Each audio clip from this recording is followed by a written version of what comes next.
Hello mga ka-events, mag-unbox nga pala tayo ng Par Lights para sa ating mga darating na okasyon na nakabook na. Yan, first time pala natin mag-vlog. Yan, ready na natin ang ating extension para matesting na natin yung ilaw. Yan, malayo nga pala yung saksakan namin doon pa sa loob, kaya ako gumamit ng mahabang wire. Yan, may nalimutan pa nga pala ako. Hindi ko na alala na may kailangan ko nga palang gunting. Yan, di ako magkaari pa nga dyan eh. Di ko makita yung gunting. Yan, nakita ko na din sa wakas. Yan, excited na ang buksan guys. Pag gusto nyo pala ng link nung aking biniling Par Lights sa Big Dipper, yan, pwede kong i-send sa inyo. I-comment nyo lang. Binuksan ko na yan. Yan. Dalawa lang pala yan kasi may mga ilaw na ako. Reserve ko lang yan. In case na lagi dapat tayo may reserba. Para kung may biglaan ay ready tayo. Excited na akong buksan yan. Yan yung stand nya. Yung block nya sa tagiliran. Tapos cord wire yan. Para sa kuryente. May manual pa nga pala yan. Makahigit ako dyan. Wagas.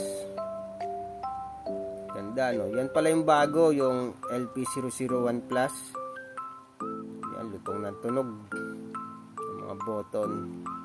Try na natin saksak yan.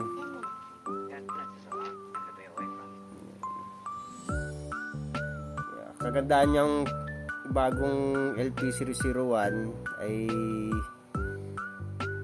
maliwanag tapos clear na yung hindi na itim. Yan pala yung mga mode niyan, ilaw. Iba-iba na yan. Testingin natin parehas. Mamaya bubuksan ko din yung isa kung gumagana. Yan, tabi muna natin sa tagiliran yan. Buksan natin to isa.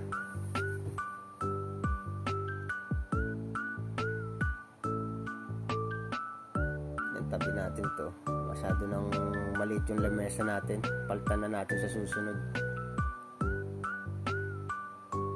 Press lang ang laman yan. Press lang yan ng brand at ng